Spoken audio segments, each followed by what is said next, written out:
बिस्मिल्लाहिर्रहमानिर्रहीम। हिजरत में बरकत है, ये हम सबको मालूम है। लेकिन हिजरत करने से पहले जहाँ पर आप हिजरत करके जाना चाह रहे हैं, वहाँ की मुकम्मल तफसील इंफॉर्मेशन आपके पास मौजूद होनी चाहिए। बहुत सारे दोस्त जल्दबाजी में लोगों को देख के फैसला करते हैं कि उन्हें भी हिजरत करनी चाहिए और पाकिस्तान या फिर दूसरे जो ममालिक हैं वहाँ से तुर्की उन्हें माइग्रेट करना चाहिए और अपनी फैमिली को जो है वो वहाँ पर सेटल करना चाहिए।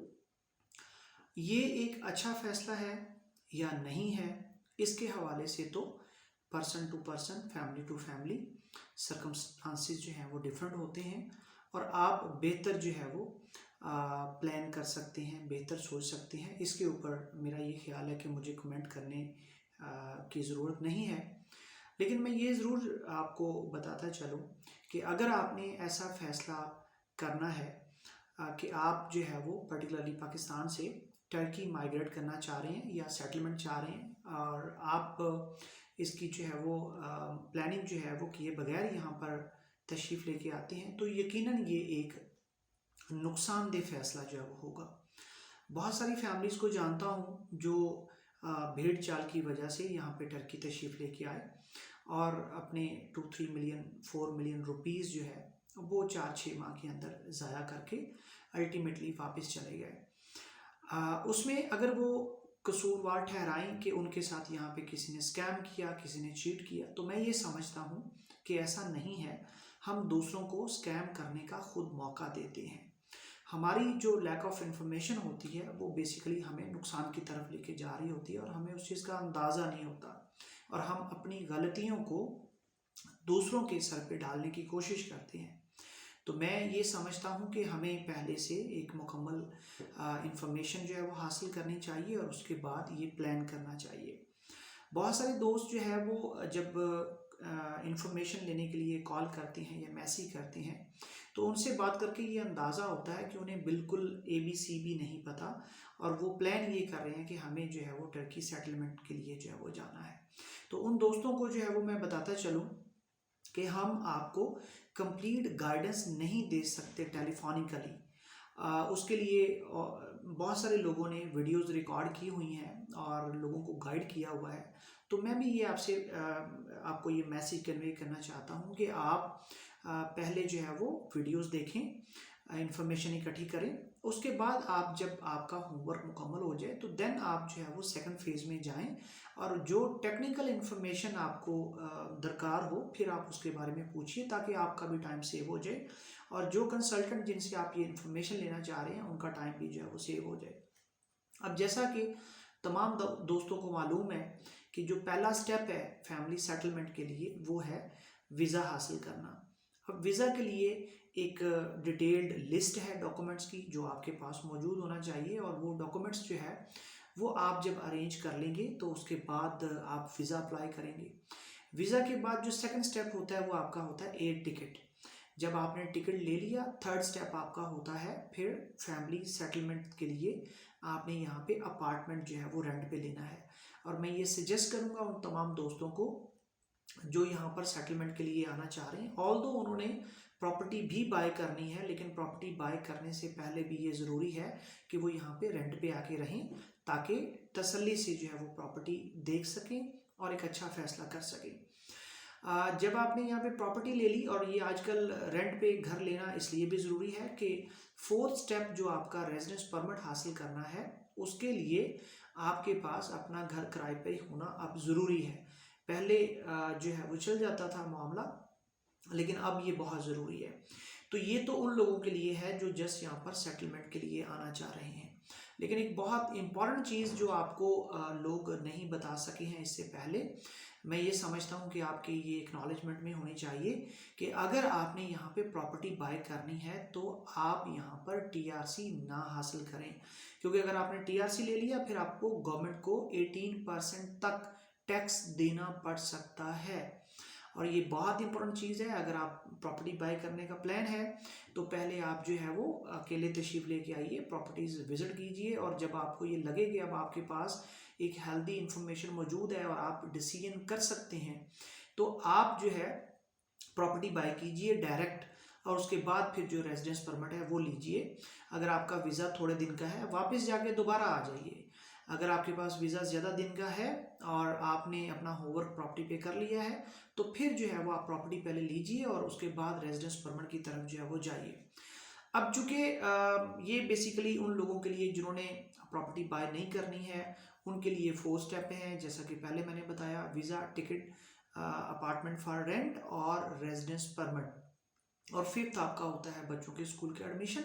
और उसके बाद फिर आपने ये सोचना है कि अब आपको फंड्स कहाँ से जनरेट करने हैं जो यहाँ पर मंथली एक्सपेंस जो है उसे बेयर कर सकें। अब ये इसके लिए जो है वो बहुत सारे दोस्त कहते हैं जी मुझे बिजनेस करना है, और बिजनेस की उन्हें ABC भी नहीं मालूम होती है। जब उनसे पूछते हैं कि क्या बिजनेस करना है, वो कहते हैं जी आप गाइड करें। भाई आप मुझे बताइए कि हम कंसल्टेंट आपको कैसे गाइड कर सकते हैं, हमें मालूम नहीं है कि आपका बैकग्राउंड जो है बिजनेस का है या नहीं है। नंबर 2, आपके पास रेलिवेंट एक्सपीरियंस है या नहीं है।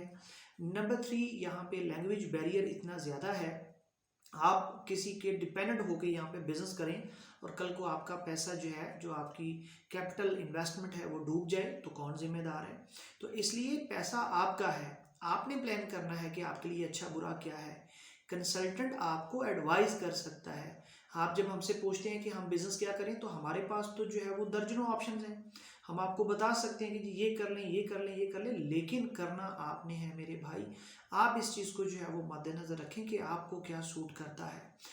कंसल्टेंट आपको जब भी अपनी ओपिनियन देगा, राय देगा, वो इस चीज़ को मद्देनजर रखेगा कि उसे क्या एक्सपीरियंस रहे ज़िंदगी में, उसने उन एक्सपीरियंस से क्या सीखा, उसके अकॉर्डिंग वो आपको गाइड कर देगा। लेकिन अल्टीमेटली तो आपने करना है ना, कंसल्टेंट ने बिजनेस तो नहीं करना, और ना ही कंसल्टेंट ने आपके साथ हमेशा रहना है। उन्होंने अपनी फीस लेनी है, आपको एडवाइस करना है, गाइड करना है, और आपको जो है वो फैसिलिटेट करना है। जिस दिन आपका काम मुकम्मल हो गया, कंसल्टेंट आपसे जो है वो साइड पे हो गए, अब आपने आप अपने जो सर का बोझ है वो अपने कंधों पे खुद उठाना है। तो इसलिए एक वाइज डिसीजन जो है वो कीजिए। मैं ये जो रियल एस्टेट का जो बिज़नेस है उसे हमेशा रिकमेंड करता हूँ। उसकी रीज़न ये है कि रियल एस्टेट बिज़नेस के अंदर आपको किसी के डिपेंडेंट नहीं होना पड़ता, और रियल एस्टेट बिज़नेस ऐसा है कि real estate investors grow rich in their sleep. आप जब किसी प्रॉपर्टी में इन्वेस्ट करते हैं तो आप सो भी रहे हों तो आपका पैसा बढ़ रहा होता है, और इसमें आपकी डिपेंडेंसी नहीं होती, आपको एम्प्लॉय हायर नहीं करना, आपको प्रॉपर्टी का रेंट नहीं देना, बिजली पानी गैस के कनेक्शंस आपको जो है वो लाइबिलिटी के तौर पर नहीं देखने। तो ये एक जो है वो ऐसा बिजनेस है जो मैं रिकमेंड करता हूँ दोस्तों को। लेकिन इस बिजनेस में भी आने से पहले आपको चाहिए कि यहाँ की प्रॉपर्टी मार्केट को जो है वो समझें, और यहाँ की प्रॉपर्टी मार्केट को समझाने के लिए मैं एक सीरीज़ स्टार्ट कर रहा हूँ जो कि स्टेप बाय स्टेप आपको जो है वो गाइड करता जाऊँगा कि आपको इस्तांबुल में पर्टिकुलरली मेरा जो नॉलेज है वो भी पर्टिकुलरली इस्तांबुल के हवाले से है। मुझे जो सबब सिटीज़ हैं उनके बारे में नॉलेज नहीं है, इसलिए मैं उनके ऊपर कभी भी आपको जो है वो मिसलीड या मिसगाइड नहीं करूँगा।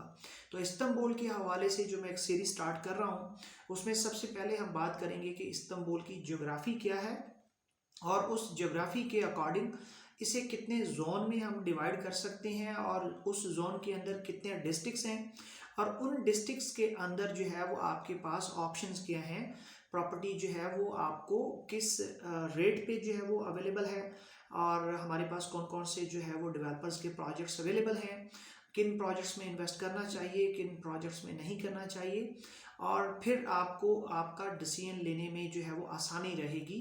सबसे पहले चूँकि कोई भी बिजनेस है उसमें लोकेशन इम्पॉर्टेंट होती है। अब लोकेशन जो है उसकी इम्पोर्टेंस के बाद ये डिपेंड करता है कि आप किस पर्पज़ के लिए प्रॉपर्टी ले रहे हैं। आपने उसकी रेंटल इनकम लेनी है, आपने उसको रीसेल के तौर पे जो है वो यूटिलाइज करना है, या आपने वहाँ पर अपनी रेजिडेंस रखनी है, या सिंपली आप इन्वेस्ट करना चाह रहे हैं और आप ये चाहते हैं कि मेरा पैसा जो है वो सेव रहे और 2 4 6 साल बाद मुझे जो है वो पैसा डबल ट्रिपल होके मल्टीप्लाई होके मिल जाए। अब इन्वेस्टमेंट में भी जो है वो एक शॉर्ट इन्वेस्टमेंट है, एक लॉन्ग इन्वेस्टमेंट है। इसमें फिर इंपॉर्टेंट चीज़ ये है कि आपको नए प्रोजेक्ट के अंदर जो है वो इन्वेस्ट करना चाहिए, या आपको जो है वो सेकंड हैंड प्रॉपर्टीज़ लेके करना चाहिए। सेकंड हैंड प्रॉपर्टीज़ अगर आपने लेनी है तो बिल्कुल जो रेडी टू मूव है वो लेनी चाहिए, या ऐसी लेनी चाहिए जिसके अंदर आपकी थोड़ी रेनोवेशन करवाने की ज़रूरत है। तो इन सारे जो क्वेश्चंस हैं इनके ऊपर एक सीरीज़ जो है वो इंशाल्लाह ताला मैं स्टार्ट करने जा रहा हूँ, ताकि आप लोगों को जो है वो एक्नॉलेज किया जा सके, आपको इन्फॉर्मेशन मुकम्मल दी जा सके, और उसके बाद फिर आपको डिसीजन लेने में आसानी रहे। Thank you so much. Next जो हमारी एपिसोड है उसमें हम बात करेंगे इस्तांबुल के जो एरियाज़ हैं, डिस्ट्रिक्ट्स हैं, जोन है, उसके मुतालिक, और उसकी डिटेल इन्फॉर्मेशन इंशाल्लाह ताला आपके साथ जो है वो शेयर करते हैं। अपना बहुत सारा ख्याल रखिएगा। अल्लाह हाफिज़।